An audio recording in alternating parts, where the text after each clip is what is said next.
There's a river somewhere flows through the lives of everyone. Go, go, heartbeat of the city, sound of Washington, D.C., old school to new school. All that's broken on the riverside. Is it a natural state, how it's supposed to be? I think there's something that we just don't see. Welcome. You are listening to We Act Radio, broadcasting from historic Anacostia on what was once Nacotchtank land, but is now known as Washington, D.C. And as you can probably see if you're able to access the video, our guest and myself are in different locations, and the magic that makes this go onto the radio is in a third location because we're still operating under COVID conditions to some degree. Our studio is a tiny little place and we're not quite ready to be on top of each other just yet. And I do want to just say, because I think it's important to credit people, the music you heard very briefly was from Roberta Flack's 1973 song River, then Rare Essence from 2019, Don't Mute DC, and the last is a local piece called Clean Rivers from the 2018 album that was called Anacostia Songs. And I picked those music because I think the river is really important in geography, in politics, in everything that happens here in DC. And it kind of calls us to think about what divides us and how we'll get across. So this program was formerly known as Community Through COVID. COVID hasn't gone away, but we have more crises to deal with at this point. You can still find the program's website at communitythroughcovid.com, and you can find We Act Radio on all the social media platforms. I'm Virginia Avniel Spatz, and later in the show, we're going to hear about some mutual aid concerns around the crisis with migrants who are being bussed into DC without proper support. And right now, as you can probably see, or you will soon hear, we are live with Reverend Wendy Hamilton, who is a candidate for representative in Congress. And before turning to our guest, I did want to give just a tiny little bit of background about DC's peculiar status as a non-state in the US government and what that does to our politics. And this is just a few little excerpts from a longer history, but DC had a functional government after the Civil War, and there were many Black residents who were on the council and on committees and helping in governance. And then in 1871, Southern-controlled Congress overturned our mayor, overturned the whole thing. And Representative John Tyler Morgan, who was a plantation owner and Ku Klux Klan leader, said it was necessary to burn down the barn to get rid of the rats. And even though we did get home rule again in the 70s, congressional interference is constant. And as you'll hear later in the show, the lack of statehood is a real issue for district residents and for the rest of the country. Interference goes on till today, where people are introducing into Congress trying to interfere with our home rule. And I do want to add that some of the things that I learned about DC history I got from a program called DC 101 from Serve Your City Ward 6 Mutual Aid back in early 2021, Reginald Black, who is with People for Fairness Coalition, among many other organizations, and James Shabazz, who is a spokesperson for Organized Vendors for Economic Cooperation, gave a great short history of DC and its government. And I really recommend looking into that if you have the opportunity. It's on Serve Your City's various channels, and We Act Radio supported that program when it was going on. So there's a lot, there's always a lot of political education that we can do for each other because there's so much going on and we can't all be on top of it. So I want to turn to Reverend Wendy and ask if you want to add anything to that very haphazard history, and what else you'd like to say about how it is that this state of government inspired you to run for Congress. Well, good afternoon, Virginia, and thank you so much for having me. I really appreciate this opportunity to be a guest on the historic We Act Radio, and your presence right down the street from me in the great Ward 8 always, puts me in mind of the greatness of our city, soon to be state. So that being said, what you just mentioned is what is so vitally important and needs to be reinforced over and over again is the ways in which government, Congress, and the officials insert themselves unwelcomingly into DC affairs. They come up with harebrained ideas, to say the least, that they want to implement or impose on the district, many times without having any knowledge of the particular entity that they are trying to impose these bogus pieces of legislation on. There was a gentleman, I think last year, who wanted to, he put forward a resolution about no CRT, no critical race theory being taught in DC public schools. I want to say he was from Wisconsin, but it doesn't matter where you're from, sir. First and foremost, take care of your own state. Secondly, we don't teach critical race theory in DC public schools. I'm a DC public school employee, so we don't teach that there. So your legislation is rooted in non-factual information from the beginning, and you've never set foot in a DC public school system, or you would know, or a DC public school building for that matter. And I think that is the rub for me, more than anything else, is that many of these congressional people who are making these laws up in their minds about DC and what they want to do with DC have never come across Pennsylvania Avenue.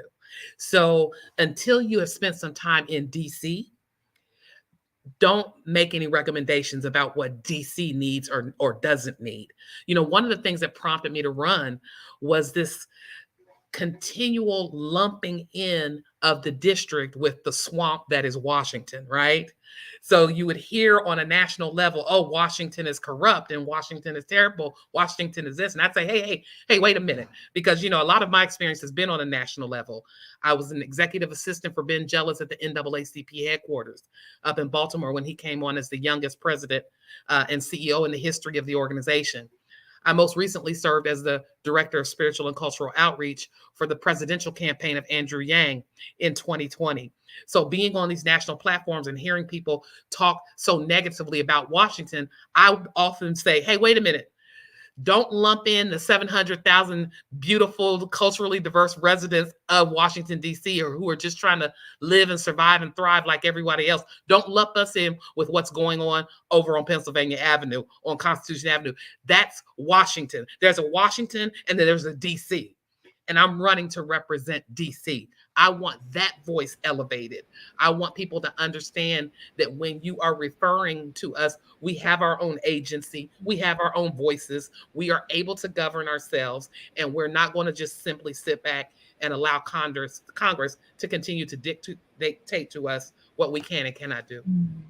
And as you were speaking about the schools in particular, I was thinking that, one of the huge things that we're still grappling with is that Congress decided to make DC a guinea pig for charter schools when we didn't want them, when nobody, well, I don't know if nobody wanted them, but DC was not in favor at the time in the late 90s.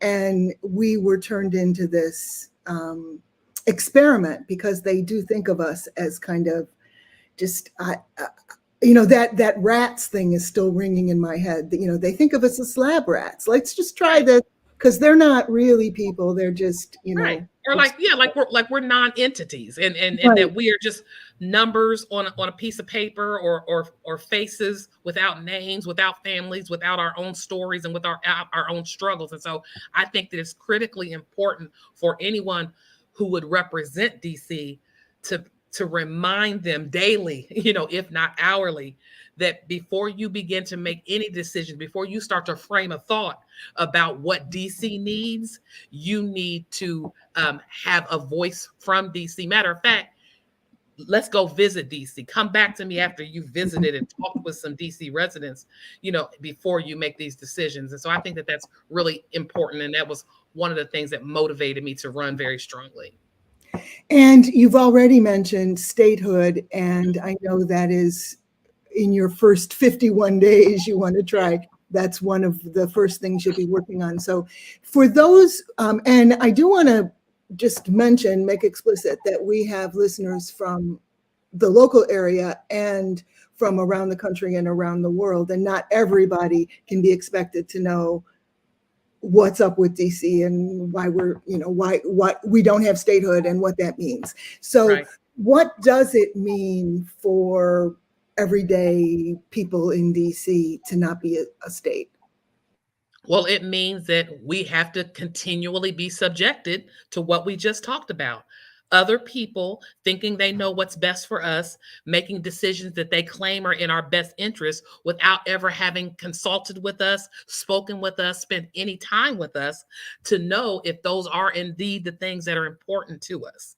And so from that standpoint alone, just having our own voices and having our own positions and opinions taken into consideration, and our unique lives taken into consideration, not having that type of opportunity to participate in our government is one of the main reasons we need statehood.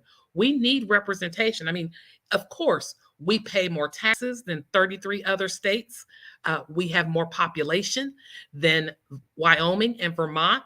Those states have representation. And I think for those who might not be here in DC proper, when you're from a state that has representation, you've got state representatives, you've got governor, you have a governor, you've got state legislature, you tend to take that for granted. You know that if things aren't going a particular way, or if you want to have your voice heard in one way or another, or you want to hold politicians accountable if they're not doing what you need them to do, then you have that recourse. You can go in, you can make an appointment, talk with your state representative, you can talk with the governor, you can come up with a plan, you can come up with guides and ways in which you want to have your needs addressed. Well, we don't have that. We have no representation in Congress. We have shadow senators.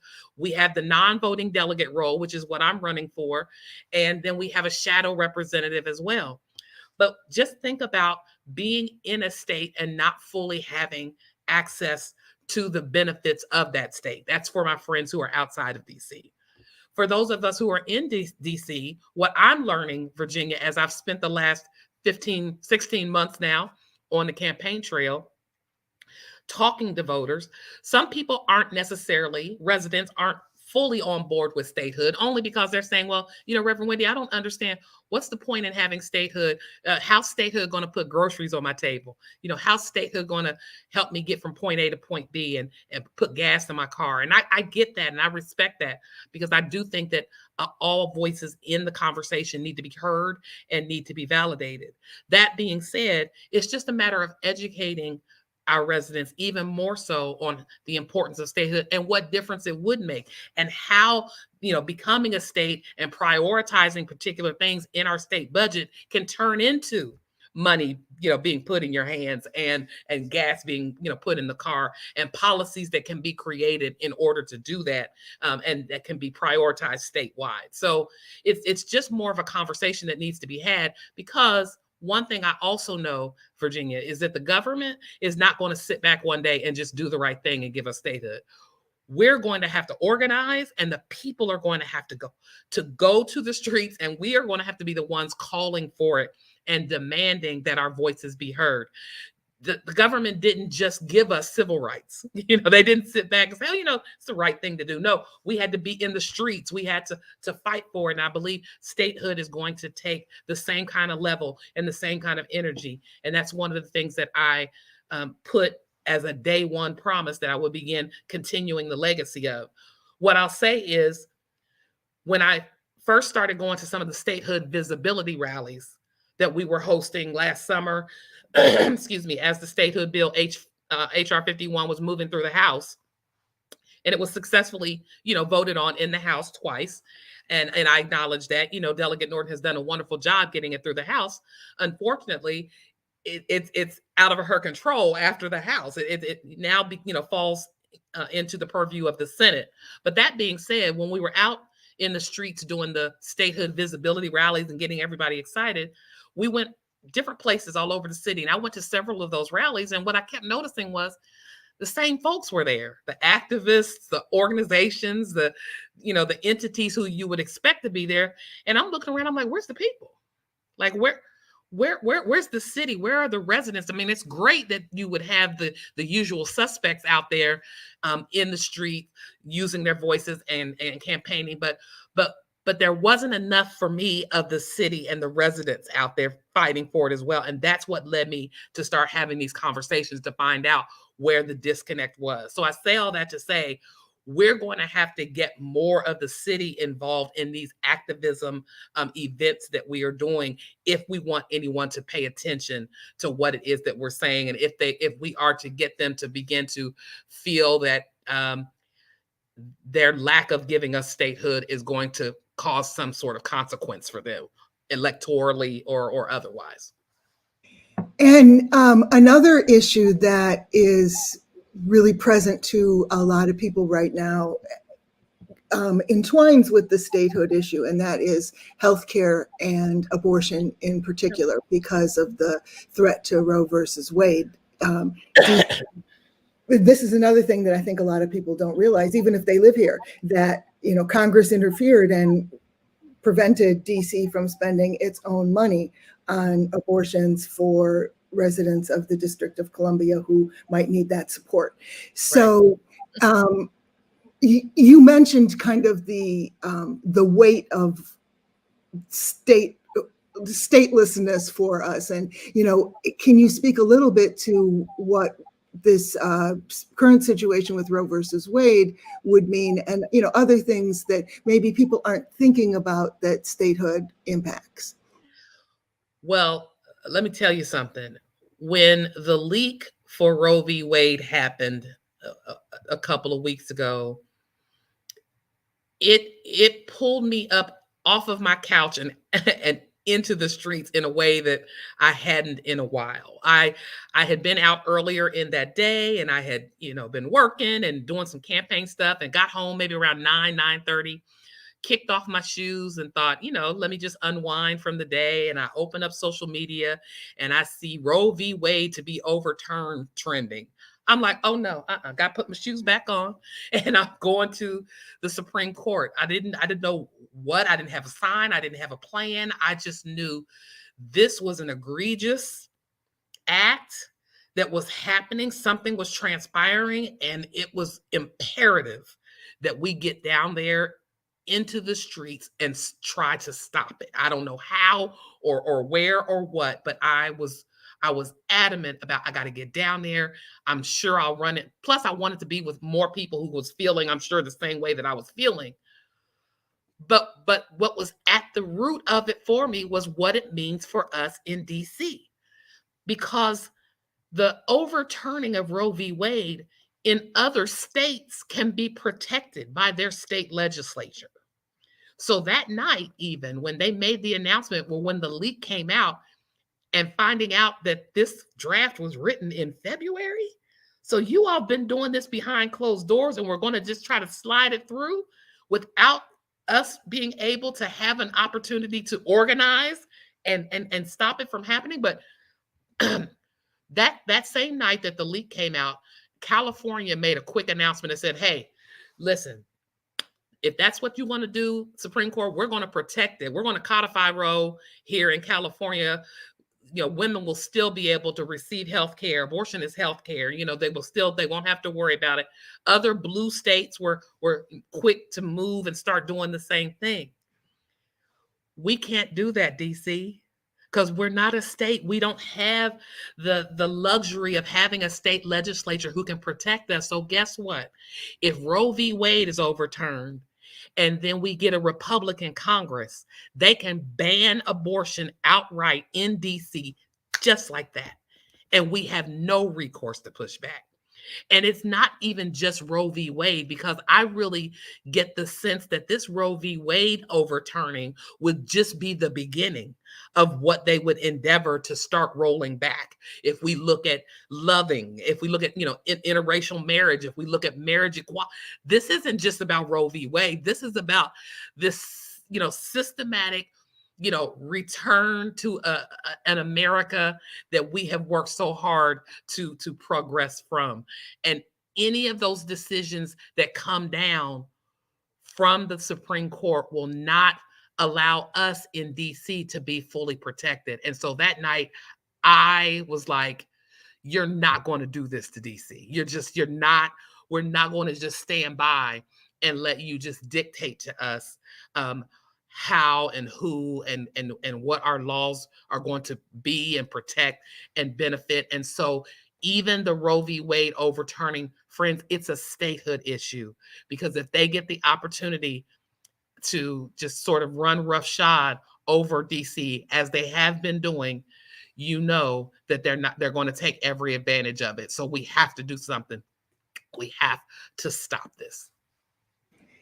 And another issue, well, first of all, thank you for all of that, because it's such a difficult time in our country, and there's so many issues that we have to deal with. And I was actually kind of thinking about how you appear on the ballot as you have the nickname of Hope Dealer.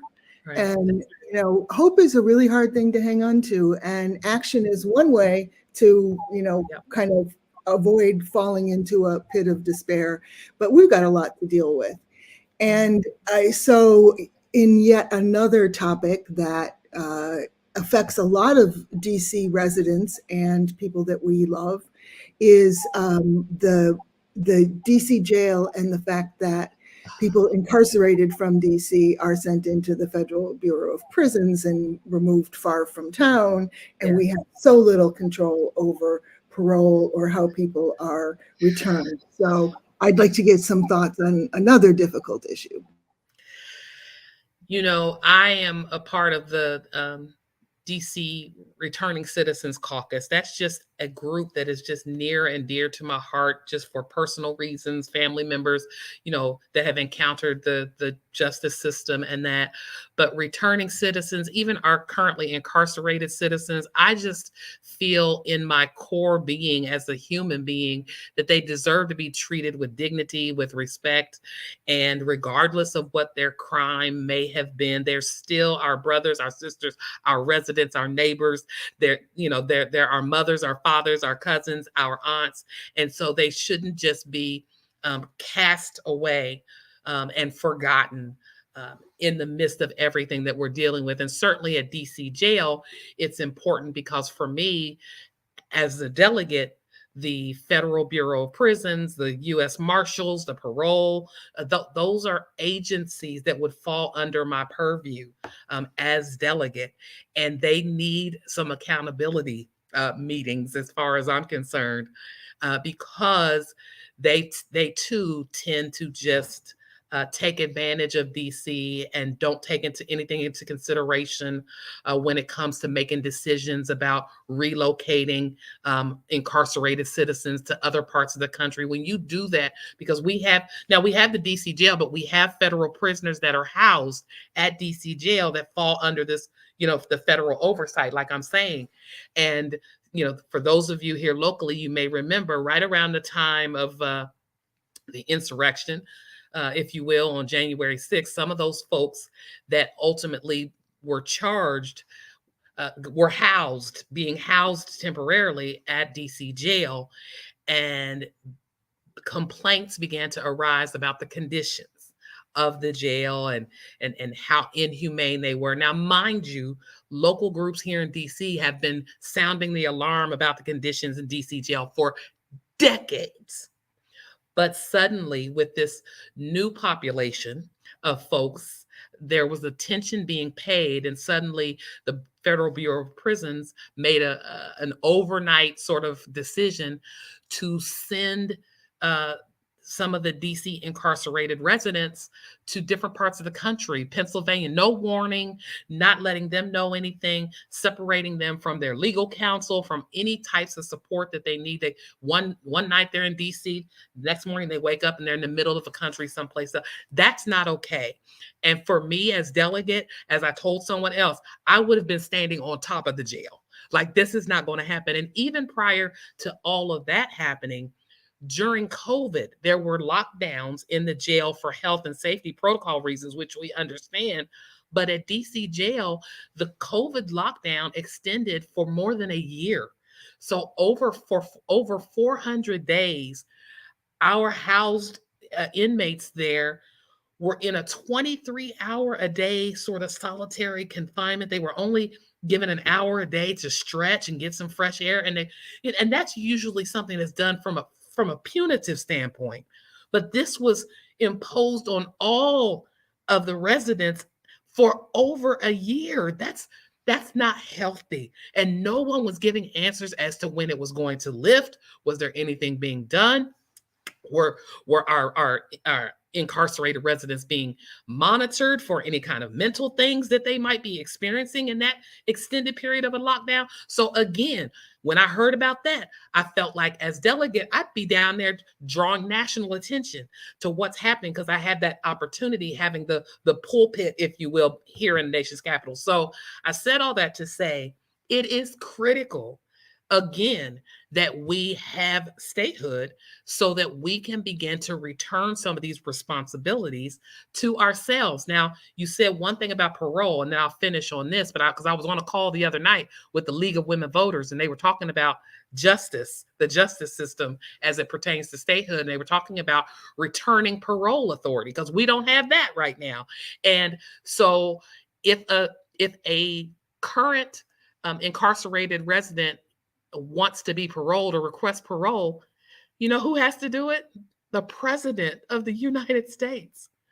And so, and you can imagine that there's a number of things on his plate, and therefore doesn't always get around to DC parolees having their cases heard. But so there's been this talk about returning parole authority to DC. And there's some work being done out of the Howard University Law School working on this. And we were told a couple of years ago that because they were going to, I think they're going to do away with the U.S. Parole Office or Board and allow states to handle it themselves. And so they gave us a deadline of, if we could put something together, a plan, and if we could fund it, this is something that has to be a priority in the council. If we could fund it and put something together, then they would return parole authority to DC. Well, I guess for whatever reason here in the city, we weren't able to produce exactly what they needed and had to ask for an extension, a 2-year extension, because the deadline they had given us, I believe, was November of 2020. So they gave us a 2-year extension. The new deadline is coming up in 2022 in November. And we still, as a city, have not put together our plan, our idea for what we would present as a parole authority. And I just think that that's unfortunate.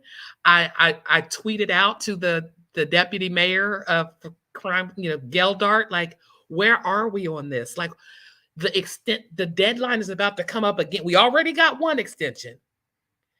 I don't know that it would look really good for us who are claiming that we want to be a state to have to go back and ask for another extension for some. We have to get our affairs together to be able to. So we have a role to play as much as we ask others to play a role in that. And I'm hoping that there can be some movement on that before this deadline comes up in November of 2022, that we can get that parole authority returned to DC. Well, thank you for that. Also, I will have to make sure that that's on our radar again, because it's so important, and so many people end up re-incarcerated because of parole issues, and we need to keep that deadline in mind. And we're coming up on the bottom of the hour, and we do have some other guests coming shortly. But Yeah. I wanted to, before we get into talking about sanctuary, which, I thought maybe you'd have some things to say about that too, along with our new guests. I did want to give you an opportunity to maybe raise some, so far we've talked about some of the toughest things and not, maybe other programs that you think more hopeful. So I'll give you a chance to, Well, you mentioned my nickname being the hope dealer, and that was intentional. That was something as I was thinking about running and how could I contrast myself, if you will, and what was it about my candidacy that would be different? I'm a hopeful person by nature. I'm an optimistic person. I'm I'm always looking to spread joy. And so as I was out having these conversations, as I mentioned to you earlier, what I was hearing underneath what people were talking about they didn't have or lacked or wanted was a sense of hopelessness that had overcome the city and really has overcome the country to a large degree. And I said, hopelessness is it can cause you to spiral. If you don't feel hopeful about a potential for something to change or a potential for a future that can be brighter, it can take you to a very dark place. And so I said, I want to go out and deal some hope that that all is not lost, that we can turn this around, that I can put forward perhaps some policies that people might begin to believe that there is a possibility of things being different. So that's we just coined that as a team very early on, the hope dealer, and it caught on. People were like, oh, I never thought I liked that. So, it's just kind of a little cute, quirky nickname, but it does have, that's the meaning. I literally want to deal hope and talk, I want people to walk away and say, when I talk with you, when I encounter you, when I read about what you want to do for DC, I feel more hopeful. And that's what it's all about. And so, yeah, some of the things I want to do, the biggest thing that excites me about the delegate role is the opportunity that it presents, I believe, to show the potential of what this office could do and be. For many residents, I'm finding that they don't understand fully what a representative can do. Constituent services, for instance, that's representation 101. Being in the community, having a presence so that your constituents feel like they're connected to what's happening on Capitol Hill. Most states, when you have a state representative, they have a constituent services office back in their district so that you can go in if you've got questions or you want to know what's happening and feel connected to what's happening with your state's representation. I want to do that for DC. I know that our current delegate, she has, I think, a district office on Capitol Hill and a satellite office in Ward 8. I want them in all 8 wards. I don't see why we can't have a satellite office so that if there's a concern in Ward 3 about Beach Drive, or if Ward 2 is, wanting to talk about something going on at DuPont Circle, they can walk in their neighborhood to the constituent services office and get a message to me. But I'm also going to be very present to the people who elect me, because I think that's also important, that constituents have the opportunity to hold their representatives accountable if we're not living up to what it is that we said we were going to do. So I want to empower people through, stronger constituent services. I want to work on policies like universal basic income, which is a monthly cash payment that goes directly into the hands of DC residents to help us recover. I want to talk to the National Park Service about better care and maintenance of our parks, particularly across the river, in Ward 7 and 8. I want to talk to that United States Postal Service about why is our mail so slow and getting that together. So there are some really positive things and steps that I'm looking forward to taking if the people of Washington are gracious enough to elect me. It doesn't all have to be doom and gloom. There needs to be a balance to it. And I just want you to know that I'm the type of representative who would try to navigate that balance for our city. Terrific. And I do want to say that we're at the bottom of the hour, and so I'll remind people that you are listening to We Act Radio, broadcasting from historic Anacostia on what was once Nacotch Tank land and is now called Washington, D.C. We have been joined by our next guest, who has been having a little bit of technical difficulties, and will join the conversation in just a moment. But the next segment is something that kind of overlaps with your role, or with your potential role in federal and local overlaps. And it has to do with the fact that right now we are being bused migrants as part of a political stunt, and resources did not follow that busing. So we're about to be joined by April Goggans, who is with DC East of the River Mutual Aid, and has been associated with people who are trying to help the people who are being dropped off here without any support. A little bit of transportation, but not housing, not jobs, not anything else. So while April, our next guest, is catching her breath, why don't, if you have a comment, we'll let you kind of close out with that, and then bring her in. Well, great. Well, again, that's another thing where I believe connected representation and leadership is important, because those buses have been arriving here now for almost a month, and they've been dropping them off right at the foot of the Capitol. And you know where I would be, or where I would have been? Right out there to meet them and to greet them and to try to direct them to whatever resources that we had available, because this is not it's not their fault, if you will, that they're being shipped to DC. Like you said, this is Greg Abbott doing politics. And so, I'm going to drop them off up there. They're caught in a web of something that they did not sign up to be caught in. And regardless of how you might feel about how they got here, or should they be here, we'll get to that. The bottom line is they are here. They are in our city. They are being dropped off, as you said, with nothing.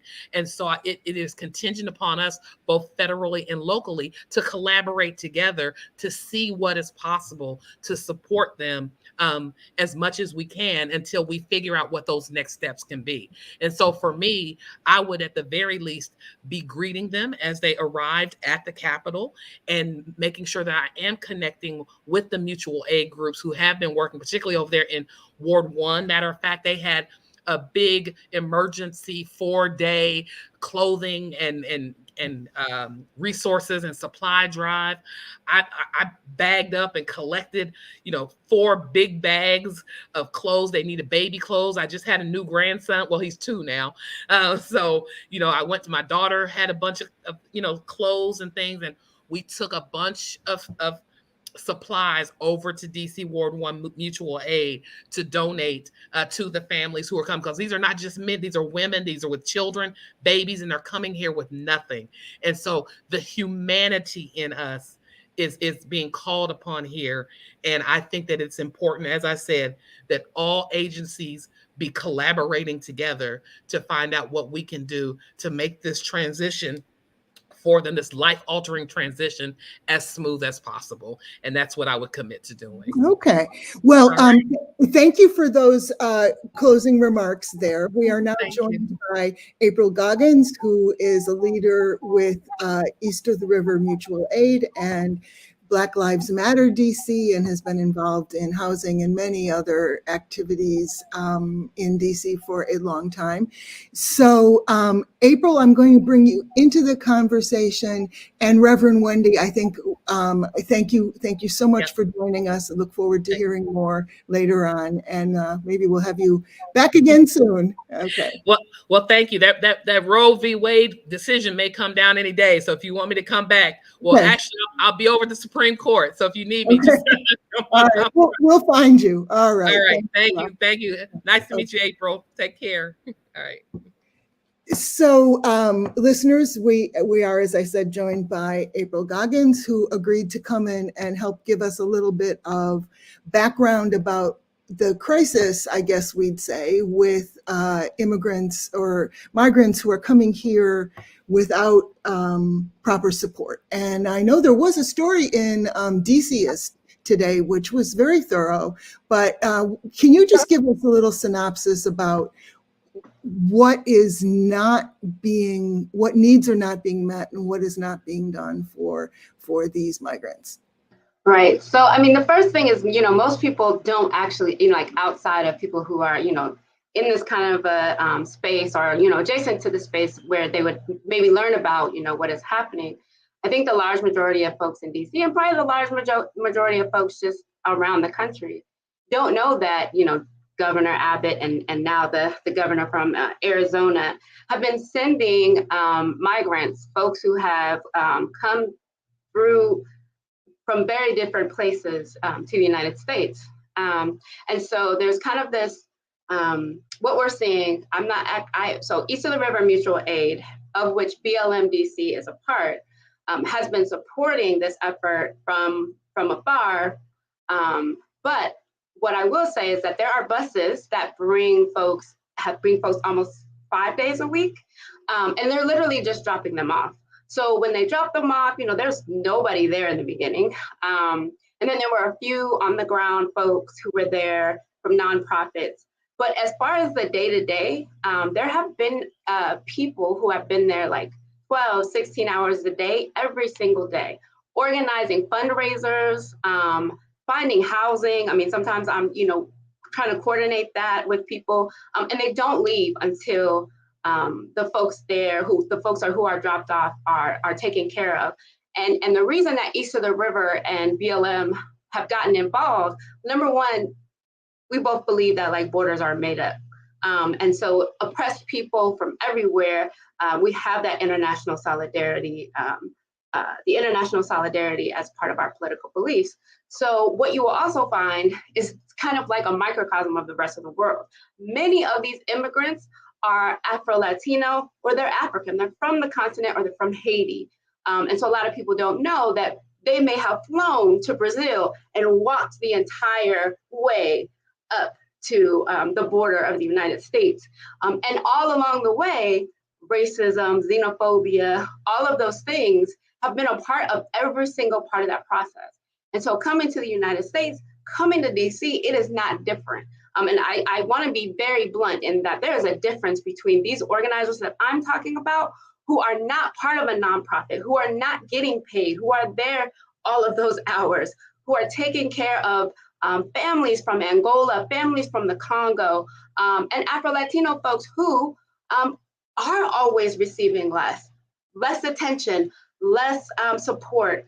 And so those are the people who are often, and it may have to do with why some of the coverage is the way that it is. I think most people don't grasp onto the fact that like, we're all Black, right? And I say that very, very poignantly to drive the point home that folks are coming there with maybe one bag with all of their family stuff. So everything, people come without shoes or one shoe. Women have had babies on the way. And so this is not, this is not a political statement. This is human beings who literally are being disposed of, and an entire community and our congresswoman whose contribution has more to do with being proud that we didn't spend any money and there hasn't been any crime. And that tells you a lot about what people feel, the importance of people's lives, and just like the lack of humanity. So yeah, and the last thing I will say is that the difference between, East of the River Mutual Aid is a mutual aid project, right? Between neighbors, between folks in the community.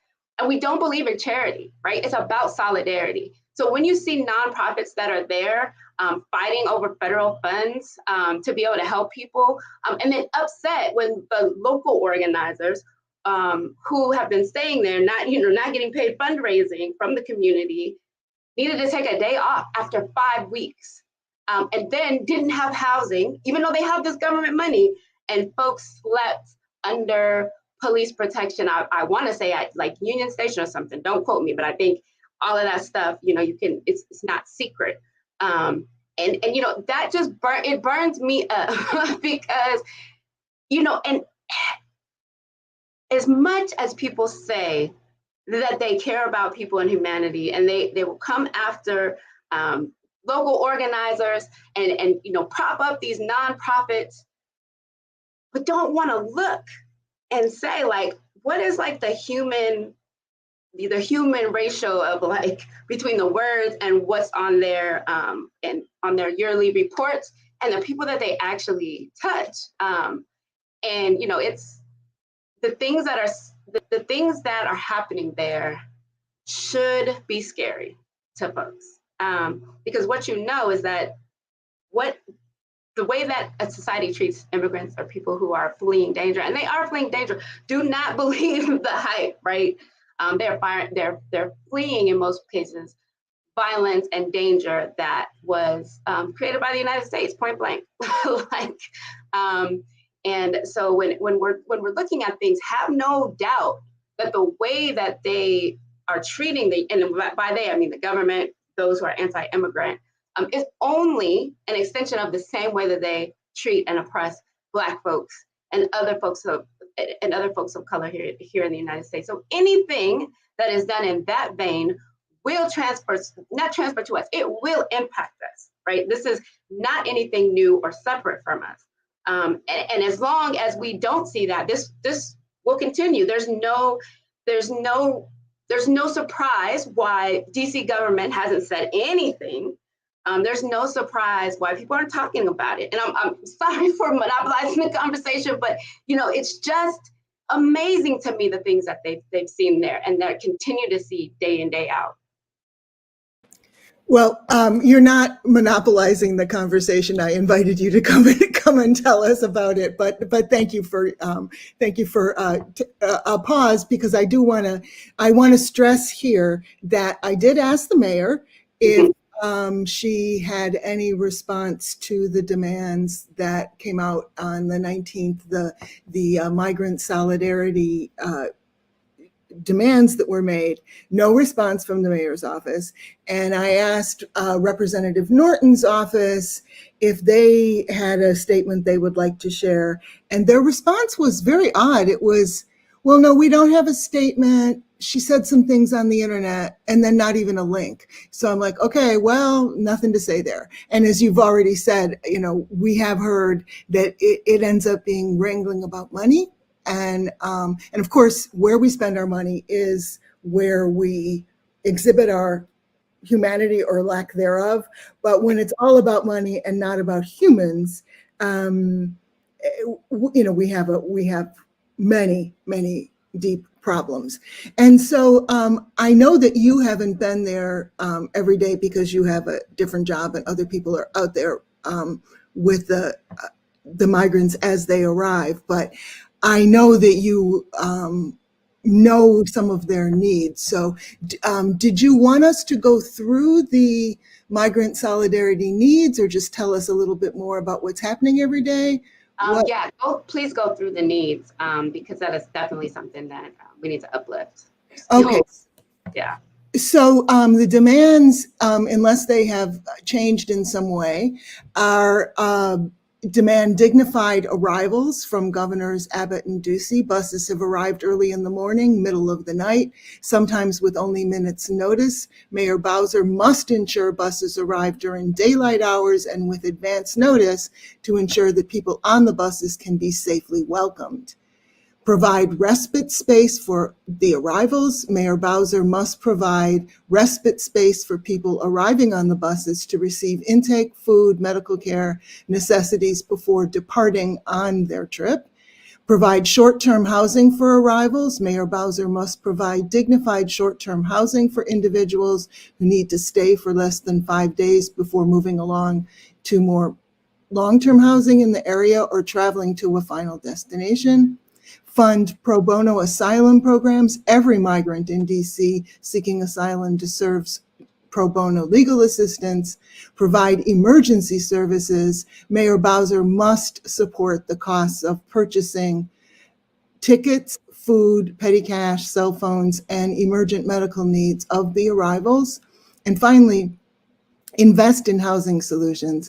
Mayor Bowser must invest in long-term housing solutions that address the long-standing housing crisis and impending eviction crisis in DC, houses the unhoused population, and provide stable housing for newcomers who are looking to make their make their new home in DC. This includes halting any further encampment evictions, including those scheduled for June 1st. And as those who follow this know, that instead of doing any of that, the city removed an encampment yesterday, not far from Union Station, where people are, at least some of the people are being left off the buses, and in fact continued with the removal of people's belongings even after somebody had been murdered, and the people who were living there were in grief and terror.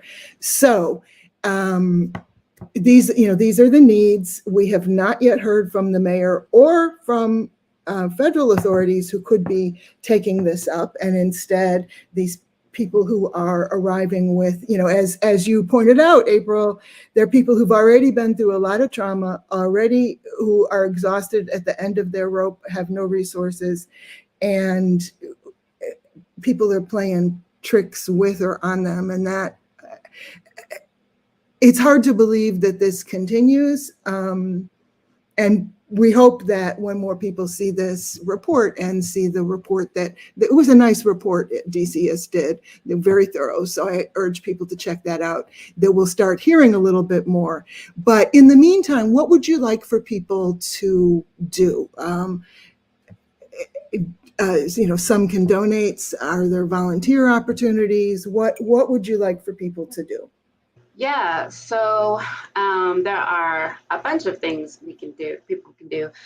If you follow Sanctuary DC or actually Sanctuary DMV on any of the social media platforms, you can learn a lot. You can follow what is happening, as well as there is a wish list that is on there. There is where you can donate, and there's where you can volunteer. So we encourage you to please look at those. Sanctuary DMV.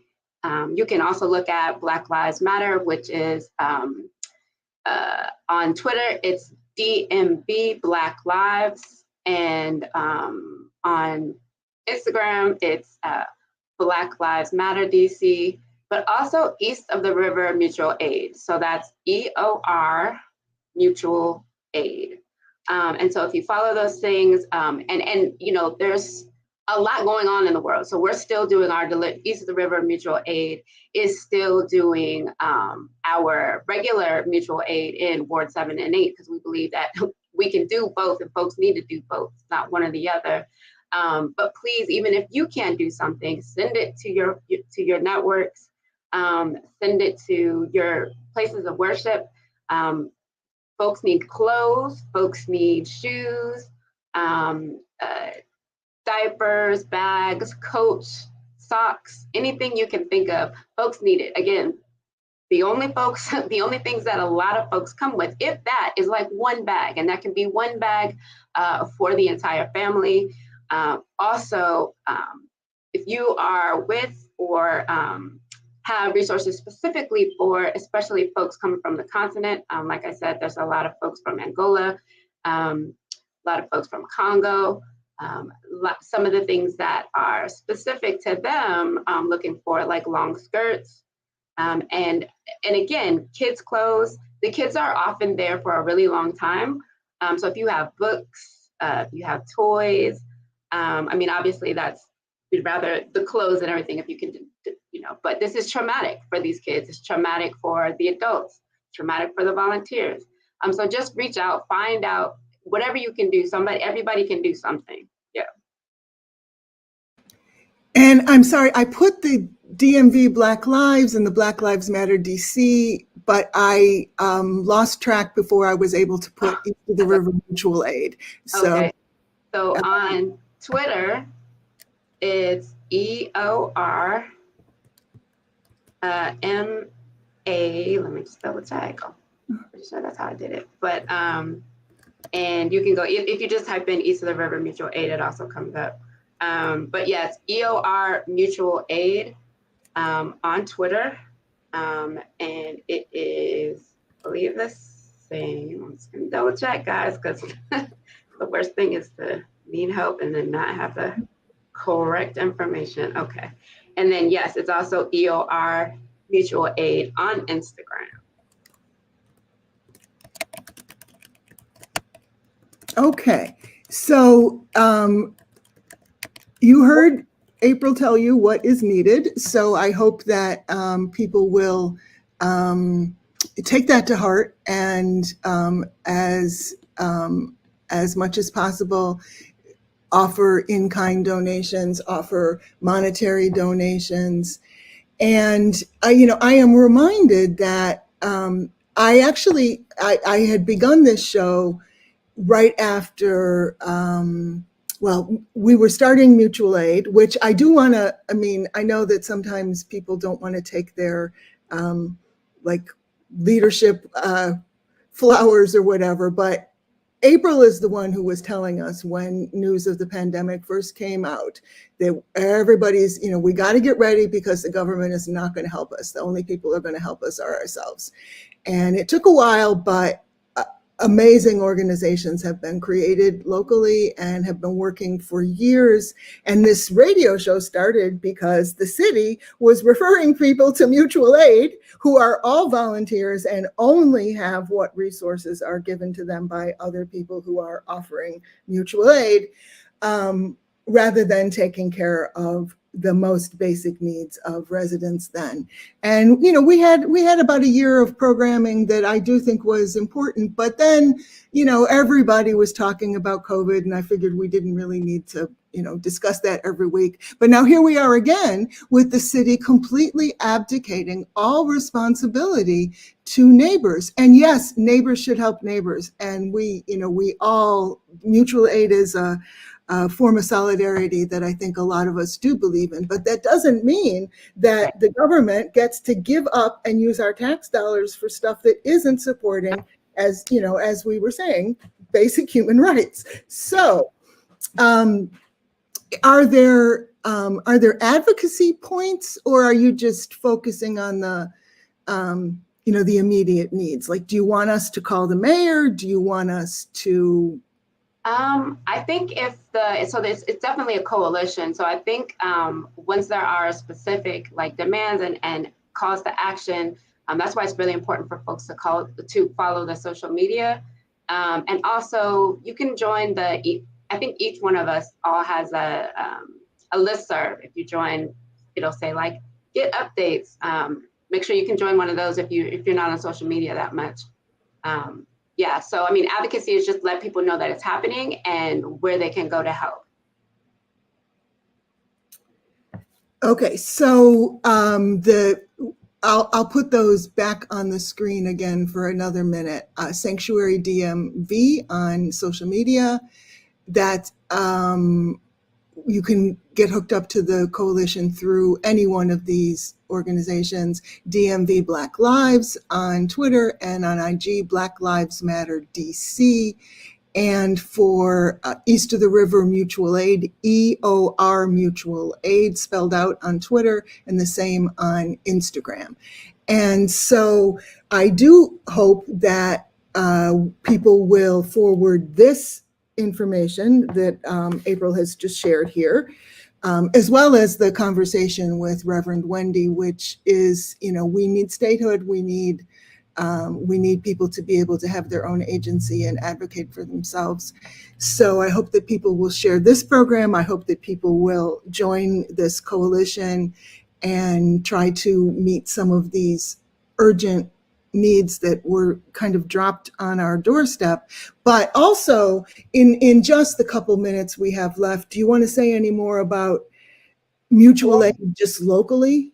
Yep. So in every ward, there is a mutual aid hub that is part of the DC Mutual Aid Network. And so if you could look at, they're all on social media now, but you can also just Google it and find their information. Specifically for East of the River Mutual Aid, if you go to Linktree, which is actually linktr.ee/EOR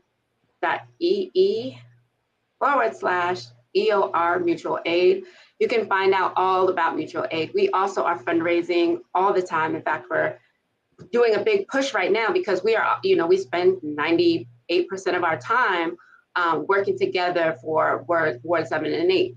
And so we have done over 16,000 grocery and housing deliveries. People just call our hotline and we take whatever we can. We've helped people we've partnered with, between us and BLM and Black Swan Academy, have helped people with funeral costs for folks who have been killed in community violence as well as police violence. We have provided housing, emergency housing for folks there were a few fires last year that we've helped with. So we, right now are trying to get connected to Formula or connecting people to Formula.